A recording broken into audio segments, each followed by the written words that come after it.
सबसे पहले तो आप सब लोगों का बहुत बहुत स्वागत है। और 2 दिन बाद TRE 2.0 होने जा रहा है, तो उसके पहले हम लोग कुछ जानकारी लोगों को दे दें, खास करके आपके माध्यम से कैंडिडेट्स को जानकारी बहुत आवश्यक है। पहली बात कि हर बार की तरह 1 घंटा पूर्व सेंटर पर एंट्री बंद हो जाएगा। तो और इस बार हम लोग एंट्री के समय बायोमेट्रिक वेरिफिकेशन ज़्यादा स्ट्रिक्टली करेंगे, क्योंकि हम लोग का ये प्रयास है कि अगर कोई भी इम्पर्सनेशन, कोई भी मुन्ना भाई अगर हैं तो परीक्षा के दौरान ही हम लोग पकड़ लें। इसलिए हम लोग एंट्री के समय में ही काफ़ी सतर्कतापूर्वक उनकी बायोमेट्रिक चेकिंग की जाएगी। इसमें ज़्यादा समय लगना स्वाभाविक है, और इसलिए हम सबसे आपके माध्यम से सभी अभ्यर्थियों से अनुरोध करेंगे कि वो लोग पर्याप्त मार्जिन रखते हुए पहले ही पहुंच जाएं सेंटर पर और अपना जगह ले लें।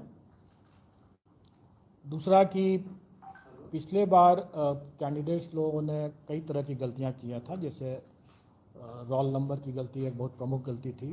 कोई एक डिजिट छूट गया, कभी कोई दूसरा डिजिट छूट गया, कोई गलत लिखा गया, तो इसके कारण से जो कठिनाई हुई थी, तो इस बार लोगों ने उनके एडमिट कार्ड में, आप लोग देख सकते हैं यहाँ पर, ये एडमिट कार्ड का एक नमूना है।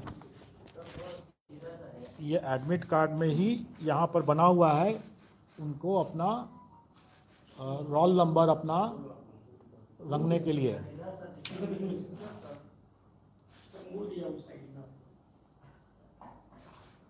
इसमें कोई ऐसा कोई अजूबा चीज़ नहीं है जिसके लिए आपको फ़ोटो खींचने की ज़रूरत पड़े, लेकिन ये उनके लिए है कि अगर वो अपने घर पर बैठे हुए ठंडे दिमाग से, क्योंकि एग्जामिनेशन हॉल में प्रेशर में, तनाव में आकर के वो कई गलती कर देते हैं, इसलिए वो पहले ही अपना रोल नंबर लिख करके और गोला बना लें, गोला को रंग लें सही तरीके से। घर में है तो अपना जितने बार उसको करेक्शन करना अपना कर लें वो, और उसके बाद वो उसी को लेकर के आए वहाँ एग्जामिनेशन हॉल में, और फिर वो उसी गोला के हिसाब से OMR शीट में गोला बैठाएं, तो गलती नहीं होगी, चांसेस कम है गलती होने का। दूसरा, पिछले बार हम लोगों ने देखा था कि वो सब्जेक्ट कॉम्बिनेशन गलत डाल दिए, और हम लोगों के पास में ऐसे कंप्लेन भी आते हैं कि भाई हमने तो ये, हमारा तो नंबर कम हो गया, लेकिन कई लोगों ने जैसे हिंदी और उर्दू बांग्ला जो भी सेलेक्ट करना था तीनों रंग दिया है। अब आप सुनते रहिए उसमें बैठ कर कि कौन सही है कौन गलत है, और उसके नेचुरली अगर उसका सिलेक्शन नहीं हुआ तो अब कंप्लेन का रोने लग की स्थिति हो जाती है।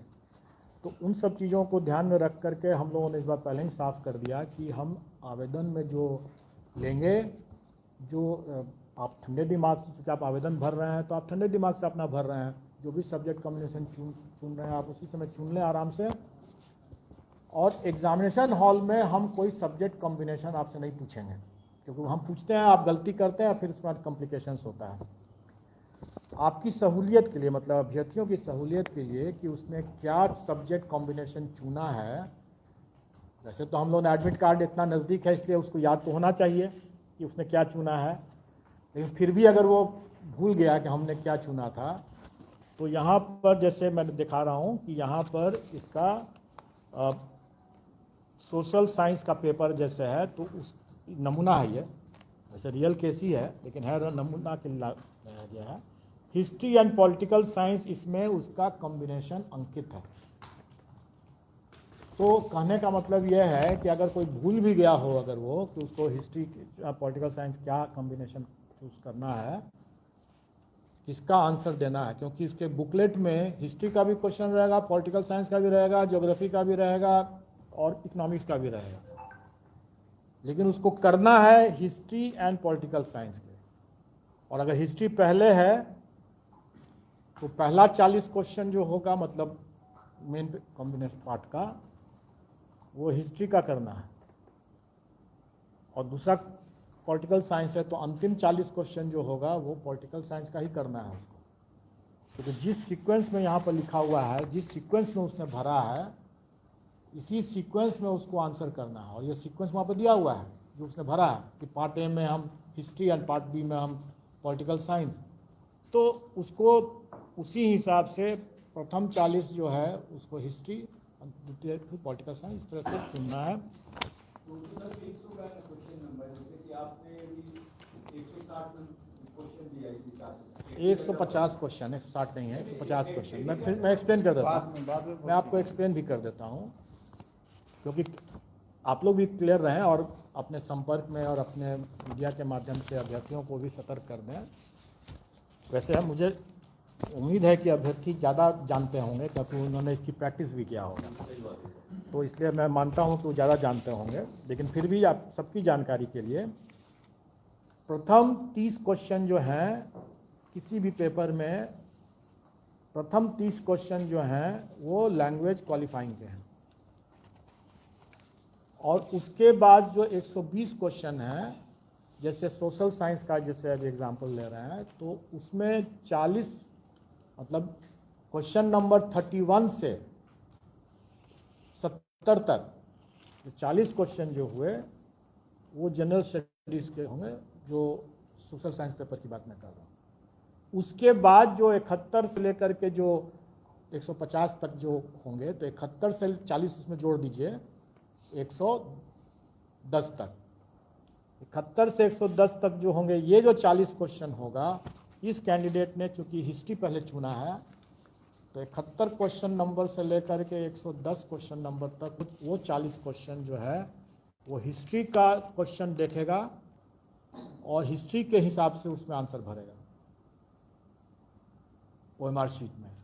और फिर 111 से लेकर 150 जो क्वेश्चंस होंगे वो उसको पॉलिटिकल साइंस, चूँकि इसमें लिखा हुआ है, तो वो पॉलिटिकल साइंस वाला पन्ना पलटेगा, उसका क्वेश्चंस देखेगा और 111 से 150 पॉलिटिकल साइंस भरेगा। ये सीक्वेंस है और मैं समझता हूँ कैंडिडेट्स को पर्याप्त इसमें सूझबूझ होनी चाहिए।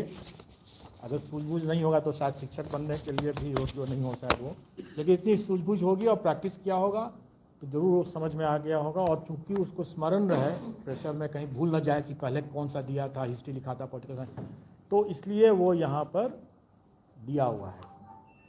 तो इसलिए ये प्रॉब्लम नहीं होना चाहिए।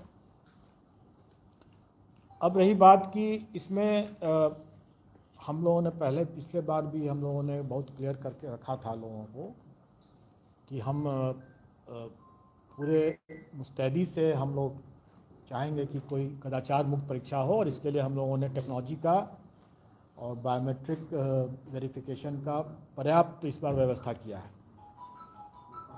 और मैं उम्मीद करता हूं कि इस बार अगर कोई भी, अगर मुन्ना भाई जैसे अगर कुप्रयास करेंगे अगर, तो परीक्षा अवधि में ही पकड़े जाएंगे। और ये भी है कि अगर कोई अभ्यर्थी जो हैं ये भी ध्यान रखेंगे कि कोई गलती न करें अपने जो बेसिक इन्फॉर्मेशन को डालने में, जैसे रोल नंबर इन्फॉर्मेशन को डालने में। हम लोगों ने सीरीज़ को, जो क्वेश्चन सीरीज़ की भी गलती करते थे, तो क्वेश्चन सीरीज़ को इस बार हम लोगों ने हटा दिया है। इसका यह मतलब नहीं है कि क्वेश्चन अलग अलग सीरीज़ के नहीं होंगे, वो क्वेश्चन अलग अलग सीरीज़ के हैं और उसके OMR में वो प्रिंटेड रहेगा पहले से, उनको नहीं प्रिंट करना होगा। लेकिन क्वेश्चन सब अलग अलग सीरीज़ के रहेंगे और रैंडमाइज भी रहेंगे, डबल रैंडमाइज रहेगा, वो सब अपनी जगह पर है ही। अगर कोई सिस्टम में अगर वो ब्रीच करने की कोशिश करेंगे, जैसे फ्लूइड लगा करके करेंगे, डिटेक्ट होने पर अगर सिस्टम अगर उसको डिटेक्ट कर लेता है तब तो उसको वहीं पर वो आउट हो जाएगा। लेकिन अगर सिस्टम नहीं डिटेक्ट करेगा तो भी हम लोग मैनुअली भी चेक करेंगे। इसलिए उनको ध्यान रखना होगा कि भाई इस तरह का कोई कुप्रयास ना करें। कई बार लोग फ्लूइड नहीं, जैसे आजकल जैसे फ्लूइड नहीं लेके जाते हैं, चाइनीज़ पेन लेके जाने की कोशिश करेंगे, या लेकिन आप हमारे OMR में कुछ ऐसे टेक्निक लगा हुआ है इस बार कि वैसा भी कुप्रयास न करें वो, क्योंकि पकड़े जाने पर उसकी खामियाजा बहुत ज़्यादा हो जाएगा। और हम लोगों ने नेगेटिव मार्किंग नहीं रखा है तो हम मान के चलते हैं कि थोड़ा बहुत तो वो लोग अपना अंदाज लगा ही सकते हैं। लेकिन इस तरह का कुप्रयास बिल्कुल ना करें कि नाखून से या ब्लेड से या फ्लूइड लगा करके या चाइनीज़ पेन से इरेज करने का कोशिश करेंगे। क्योंकि हम सबका मैनुअल चेकिंग करेंगे, जो सिस्टम से पकड़ लेगा, तो मैनुअल चेकिंग तो होना ही है और इसमें कड़ी कार्रवाई हो जाएगी उस पर, इसलिए वो ऐसा प्रयास ना करें। और कई बार हम लोगों ने देखा है, बल्कि इस परीक्षा में तो उतना नहीं, लेकिन किसी दूसरी परीक्षा में हम लोगों ने देखा, बड़ा अफसोस भी हम लोगों को हुआ कि एक कैंडिडेट ने 8-9 क्वेश्चंस पर क्या किया कि उसको जैसे डाउट होता है कैंडिडेट्स को कोई आंसर पर, तो एक डॉट लगा दिया वहाँ पर, और बाद में उसने सही आंसर दिया है, लेकिन शुरू में अगर डाउट है तो वहाँ पर डॉट लगा दिया। OMR पर डॉट न लगाएं, क्योंकि वो उस कैंडिडेट के केस में हम लोग 8 से 9 क्वेश्चंस को हम लोगों ने हटा दिया। उसका करेक्ट आंसर था, लेकिन चूंकि उसने बगल में दूसरे गोला के अंदर में भी अगर डॉट लगा के रखा था, और हमने जैसा बताया कि हम मैनुअली चेकिंग करते हैं, बहुत अफसोस है मुझे कि उस कैंडिडेट को उसके कारण से नहीं हुआ। अगर कोई संशय है तो अपने बुकलेट में लगाए ना, क्वेश्चन बुकलेट में अपना गोला लगाएं, डॉट लगा दें, बाद में आप उसको भर दें, फाइन। लेकिन अगर OMR में अगर डॉट लगा देते हैं, और मेरा सिस्टम इस बार ज़्यादा तगड़ा, अपना बुकलेट में लगाएं, बाद में लगाएं, एक ही आंसर लगाएं, एक से अधिक लगाना उनके लिए आत्मघाती हो जाएगा। इसमें सर एक छात्र ने आपसे आग्रह है कि पिछली बार कई जगह से कई अभ्यर्थियों ने कहा कि जो इन्विजिलेटर थे वो क्वेश्चन तक भी ठीक नहीं लगाने दे रहे थे या कोई निशान नहीं, तो आप लोग क्लियर कम्युनिकेशन रखिएगा ताकि इस तरह का वो कई बार अत्यधिक हम लोग एक्टिव हो जाते हैं तो उसका भी नतीजा होता है। देखिए, ऐसे एबरेशन जो हैं, आप इक्का दुक्का केस आप जैसे हो सकता है कि हो, उसको जनरलाइज नहीं कर सकते हैं। ऐसा किसी परीक्षा में अपने क्वेश्चन बुकलेट पर उसको रफ करना, कोई कैलकुलेशन है तो अपना कैलकुलेशन कहाँ करेगा वो? अगर कोई मैथमेटिक्स का अगर कोई सवाल है तो कैलकुलेशन करेगा ना, किसी चीज़ पर करेगा ही, तो कहाँ करेगा वो? इसलिए वो चीज़ नहीं है, वो एक बहुत एक्सट्रीम आप एग्जाम्पल दे रहे हैं, वो ऐसा कोई जनरलाइज नहीं कर सकते हैं उस चीज़ को। और मैं इसी संबंध में मैं एक जानकारी दे दूं कि आपने तो बताया कि वो ओवर स्ट्रिक्ट हो गए, लेकिन कुछ ऐसे जगह सेंटर्स में हम लोगों को, हम लोग तो हमेशा परीक्षा लेते ही रहते हैं, उसके बाद भी कई परीक्षाएं हो चुकी हैं। और अभी आपकी जानकारी के लिए बता दूं कि एक सेंटर में जो हमारे स्टैंडर्ड प्रोटोकॉल हैं, जो हमने कई बार पूर्व के अवसरों में बताया है कि कुछ कार्य हम पर्दे के सामने करते हैं और कुछ कार्य पर्दे के पीछे करते हैं, और हमारे लिए दोनों कार्य बहुत महत्वपूर्ण है, बल्कि पर्दे के पीछे का कार्य ज़्यादा महत्वपूर्ण है। और उसमें अगर कोई हमारे स्टैंडर्ड प्रोटोकॉल को, गाइडलाइंस को अगर उल्लंघन करते हैं तो उस पर सख्त कार्रवाई होगी। और आप लोगों की जानकारी के लिए बता दें कि अभी एक सेंटर का नाम तो आपने ले लिया, लेकिन उसकी ज़रूरत नहीं है, सेंटर का नाम लेने की ज़रूरत नहीं है, वैसे सेंटर का नाम ले लिया इन्होंने। वहाँ के सेंटर सुपरिटेंडेंट के सेंटर सुपरिटेंडेंट को निलंबित कर दिया गया। वो हमारे एक स्टैंडर्ड प्रोटोकॉल का एक माइनर उल्लंघन था। लेकिन होता क्या है कि अगर माइनर उल्लंघन ही कभी कभी बहुत मतलब आत्मघाती हो सकता है, उसी के कारण से पूरी परीक्षा प्रभावित हो सकती है। तो इसलिए हम लोग अपने इस पर्दे के पीछे के गाइडलाइंस खास करके, उसमें अगर कोई एक भी माइनर चूक भी किया, और ये कैसे पकड़ा है, सेंटर सुपरिटेंडेंट ने अगर गलत किया तो वो तो अपने सेंटर में तो वो ऑल इन ऑल है, फिर भी कैसे पकड़ा गया? Very easy. पिछले बार से हम लोगों ने जो कैमरा TRE 1 से जो स्टार्ट किया कैमरा की व्यवस्था, वो आगे की सारी परीक्षाओं में कैमरा की व्यवस्था कर दिया। वो TRE 1 में नहीं पकड़े गए हैं, TRE 1 की बात नहीं है ये उसके बाद एक और परीक्षा हुई है, उस परीक्षा में उन्होंने लापरवाही बरता, हमारे जो स्टैंडर्ड प्रोटोकॉल हैं उस प्रोटोकॉल का उल्लंघन किया। वो छोटा परीक्षा ही था, लेकिन छोटी परीक्षा में ही अगर आप लापरवाही बरतते हैं तो ये एक बन जाता, कभी वो भर जाता है। आप ब्रेक बिना लगाए वो चले जा रहे हैं, जब तक चले जा रहे हैं तब तक चले जा रहे हैं, और एक्सीडेंट होगा, हम तो ब्रेक ही नहीं लगाए थे, बाकी सब चीज़ तो ठीक ही चला रहे हैं, है ना। सेंटर का नाम बता देते हैं, आपके आदमी का नाम नहीं बताया जाएगा, वो that is not correct. Centre का नाम बता दें। Bankipur girls high school, Bankipur girls high school. तो इसलिए वहाँ मैं सभी आपके मीडिया के माध्यम से सभी सेंटर सुपरिटेंडेंट को भी आगाह करना चाहूँगा कि हम लोग इस बार और ज़ीरो टॉलरेंस पर काम करेंगे।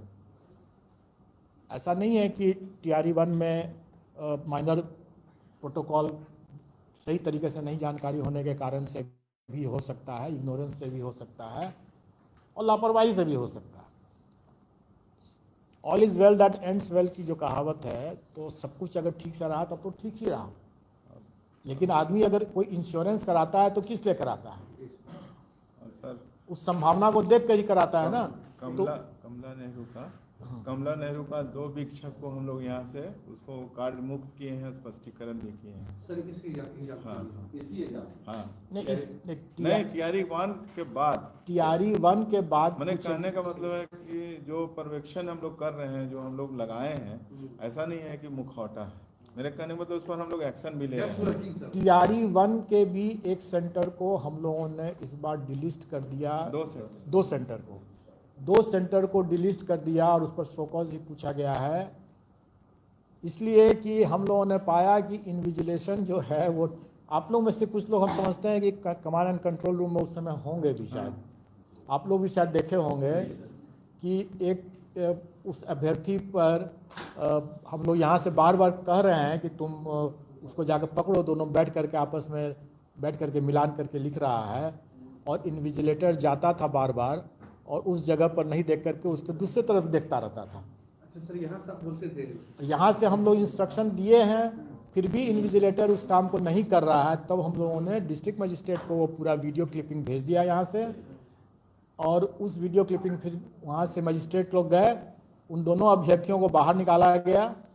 वो तो खैर गए ही गए, उस पूरे सेंटर को हम लोग ब्लैक लिस्ट कर दिए। जिला बता दीजिए। छपरा जिला का है और दूसरा पटना जिला का। हाँ, उसको हटा दिया, अब नहीं ले रहे हैं, ब्लैक लिस्ट कर दिया, सेंटर ब्लैक लिस्ट कर दिया हम लोगों ने कि भाई वहाँ पर एक इन्विजिलेटर बार बार, हम लोग यहाँ से इंस्ट्रक्शन हम लोग सब लोग देख रहे थे, आपके कुछ लोग साथी लोग होंगे उस समय कमांड एंड कंट्रोल रूम में। मैं इतनी बातें इसलिए बता रहा हूँ क्योंकि सभी कैमरा की नज़र में है, और इस बार हम लोगों ने कुछ अतिरिक्त कैमरा भी लगाया है, क्योंकि हमें जहाँ लगा कि जहाँ डार्क स्पॉट्स हैं उनको कवर करने के लिए हम लोगों ने बेहतर व्यवस्था करने के लिए किया। आप लोगों ने देखा होगा कि इस बार हम लोगों ने नंबर ऑफ सेंटर्स भी, हम लोग जिला भी हम लोग उसी हिसाब से थोड़ा कम किए हैं, क्योंकि मैनेजमेंट बेटर रहे, कंट्रोल रूम भी बेटर तरीके से हो सके, इसलिए नंबर ऑफ डिस्ट्रिक्ट्स भी कम किए। सर कितने जिले हो रही परीक्षा 38 के मुकाबले इस बार? 28 जिले हैं ना, आपको दिए हैं 28 जिले हैं, कागज 28 जिले हैं। तो इस हम लोग सेंटर 660, वो आंकड़े मिल जाएंगे, वो आंकड़े तो मिल जाएंगे एग्जैक्टली। अलग अलग दिन अलग अलग भी है, क्योंकि पहला दिन तो बहुत कम है, सिर्फ पटना में ही है, फिर 8 और 9 अलग अलग संख्या सबसे ज़्यादा है, फिर 14-15 कम है, तो इसीलिए वो अलग अलग दिन अलग अलग सेंटर्स हैं। मैक्सिमम हम समझते हैं 660 गया, 660 गया है। डिटेल सब सेंटर्स बता दें, डिटेल सब सेंटर्स जो है पटना में जो है, अलग अलग टोटल बता दीजिए डेज वाइज। तो डेज वाइज बता दे रहे हैं। 7 नहीं, टोटल सभी मिला के हमारे पास है, ग्रैंड टोटल बताते हैं। पटना में 76 है, भोजपुर में 93 है, औरंगाबाद में 38 है, और बांका में डिस्ट्रिक्ट वाइज बताएंगे। हाँ, बांका में 34 है, बेगूसराय में 59 है, भागलपुर में 102 है, बक्सर में 16 है, दरभंगा में 100 है, ईस्ट चंपारण मोतिहारी में 34 है, गोपालगंज में 23 है, जहानाबाद में 29 है, कटिहार में 40 है, खगड़िया में 28 है, लखीसराय में 28 है, मधुबनी में 36 है, मुंगेर में 34 है, मुजफ्फरपुर में 169, और नालंदा में 71, नवादा में 36, पूर्णिया में 111, रोहतास में 49, सहरसा में 32, समस्तीपुर में 26, सारण में है 84, सीतामढ़ी में 29, सीवान में 41, वैशाली में 27, वेस्ट चंपारण में 29। टोटल इस तरह से डिफरेंट डेट का अगर मिला ये जो है ये centre into days, centre into days करके सेंटर डेज है, सेंटर डेज है। मैं बता देता हूँ आप टोटल देखिए, मैंने जैसे बताया कि अलग अलग दिन हमारे अलग अलग नंबर ऑफ सेंटर्स हैं। मैक्सिमम जो सेंटर्स गया है 9 तारीख को गया है वो 555 है और 8 तारीख को 396 है। हाँ ठीक है। और ये जो अभी पहले जो ब्रेकअप जो दिया गया वो चारों जितने दिन है सभी दिन का मिला करके total number of centre into days जो हो रहे हैं वो दिया गया था। और अगर पूरे 555 जो हैं वो मैक्सिमम नंबर ऑफ सेंटर्स एक दिन हुआ है। अगर डेट वाइज नोट करना चाहते हैं तो 7 तारीख को 3 सेंटर है, पटना में ही है सिर्फ। हाँ 7 तारीख को नहीं 7 तारीख को 4 सेंटर है। सेंटर आपको डिस्क्लोज करना जरूरत नहीं है, कैंडिडेट को ही मालूम होना 8 तारीख को 396 है, 9 तारीख को 555 है, 10 तारीख को 151 है, 14 तारीख को 184 है और 15 तारीख को 184 है। टोटल सब मिला दीजिएगा तो 1474 है। 15 का 184 फिजिकल नंबर यही है। हाँ फिजिकल नंबर यही है, ये तो क्यूमुलेटिव नंबर हाँ सेंटर वाला सेलेक्ट करवा दीजिएगा। हैं? आप ग्रुप कैसे डाल दीजिए? अच्छा ठीक है डाल देंगे। लेकिन उसमें समझने वाली बात है कि फिजिकल नंबर ऑफ सेंटर्स जो है वो 555 ही मैक्सिमम है। और एक प्रश्न ये है कि बिहार के एक मिनट सर का पूरा हो जाने दीजिए तो नहीं मैं ओवर हो गया हूँ। आप लोगों को पूछना है तो आप सर बिहार के कितने अभ्यर्थियों ने फॉर्म भरा है और क्या ये आंकड़ा है कि राज्य भर कितने जो दूसरे राज्य के कितने अभ्यर्थियों का आया है? देखिए मैं नहीं एक मिनट ये राज्य विभाजन वाली बात मत करें आप, देश विभाजन वाली बात मत करें। वो उसका जवाब मैं नहीं दूंगा, उसका डेटा नहीं दिया जाएगा। महिला पुरुष वो ब्रेकअप अभी किया गया है, वो भी ब्रेकअप किया नहीं गया है। नियोजित टीचर का होगा, ब्रेकअप होगा तो सबका निकलेगा एक साथ। देखिए आप लोग के पास फुर्सत हो सकता है बहुत चीज़ पता करने का, पूछने के लिए। हमारे पास अभी हमारे हाथ बंधे हुए हैं। आपने देखा भी होगा कि अभी हम लोग और आज भी शायद एक रिजल्ट हम लोग निकालने जा रहे हैं जो काफ़ी चिर प्रतीक्षित था। लॉन्ग पेंडिंग रिजल्ट्स हम लोगों ने कितना इस बीच में निकाला। हम लोगों को जो सांस लेने का जो समय मिला उसी समय में हम लोगों ने कई रिजल्ट धड़ाधड़ निकाला है और आज भी एक रिजल्ट निकलेगा और कुछ इंटरव्यू भी इस बीच में हुआ। हम लोग अभी इतने विश्लेषण नहीं करते हैं और हमें इस विश्लेषण करने की आवश्यकता भी नहीं है। और मैं तो राज्य के अंदर और राज्य के बाहर का विश्लेषण करने के सख्त विरोधी हूँ, क्योंकि देश एक है, हम लोग उसको अलग अलग विभाजित नहीं कर सकते। अच्छा सर, इससे अलग है बहुत सारे ऐसे कैंडिडेट भी हैं जिनको कि जैसे कि वो प्राइमरी में सेलेक्ट हुए या माध्यमिक में सेलेक्ट हुए और उसी कैटेगरी में दोबारा एग्जाम दे रहे हैं क्योंकि उनको अपने पसंद का जिला नहीं मिला। तो क्या आप उनके रिजल्ट को रोकेंगे? आपके पास में ऐसा कोई मतलब संपुष्ट करके मतलब आधिकारिक टाइप से है इंफॉर्मेशन की जनरल बात पूछ रहे हैं आप? नहीं मैं जानता हूँ तो दैट इज हिज चॉइस। इसमें क्यों रोक नहीं? इस पर क्यों रोक लगाएंगे हम? दे सकते हैं उनका रिजल्ट। अरे किसी ने आईएएस देने के बाद भी उसने किसी ने आईपीएस जाना चाहते हैं तो जा सकते हैं, कहाँ कोई रोक है? नहीं वो सेम कैटेगरी में ही क्या फर्क है? जिला उनका मिला है। वो अगर एक्सट्रीम रिएक्शन वाले जो अगर वैसे हैं उनका विवेक, उनको हम लोग कोई ऐसा बंधन नहीं है। हम लोग ऐसा कोई हम लोग अभी प्रतिबंध नहीं लगा रहे हैं।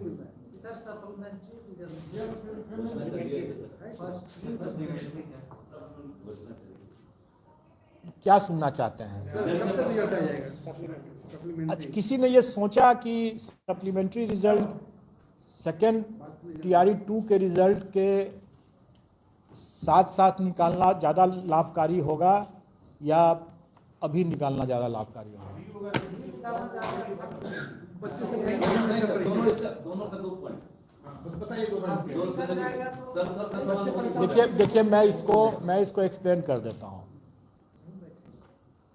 अगर कोई कैंडिडेट अगर मान लें अभी तो जैसे उन्होंने एक्सट्रीम एग्जांपल दिया कि ऑलरेडी उस कैटेगरी में मात्र जिला के कारण से दोबारा परीक्षा देने के लिए तैयार बैठा है, तो खैर वो एक्सट्रीम एबरेशन है, उसकी बात ना करें हम लोग। लेकिन इतना तो स्वाभाविक है कि जो भी कैंडिडेट को अगर मिला होगा, इस बार रिजल्ट आया है, उसमें अगर उसको अपने प्रॉस्पेक्ट्स बेटर लग आते हैं, जैसे प्राइमरी का है तो इस बार प्राइमरी में आया है, वो हो सकता है कि ज़रूर देगा वो अगले बार के लिए, कि मिडिल के लिए आने के लिए या हाई स्कूल के लिए आने के लिए या हायर सेकेंडरी में जाने के लिए वो करेगा, उसका वो हक है, वो दे सकता है। अगर जो ऑलरेडी जो जिनका रिजल्ट निकल चुका है, जब वो ये काम कर सकते हैं और जब ऐसा होगा उनका सिलेक्शन हायर क्लास में, तो पिछला फिर से खाली होगा। तो जो अगर सप्लीमेंट्री वाले भी अगर यही काम करेंगे, कर ही सकते हैं। अब सप्लीमेंट्री के जो भी फिगर्स हमारे पास वैकेंसी आया है, उसमें हमने किसी उतने लोगों को दे दिया, रिजल्ट अभी दे दिया। फिर इन लोगों का, ये लोग दोबारा परीक्षा तो देंगे ही देंगे, ऐसा नहीं कि नहीं छोड़ेगा, देना ही है उसको, इसलिए देगा।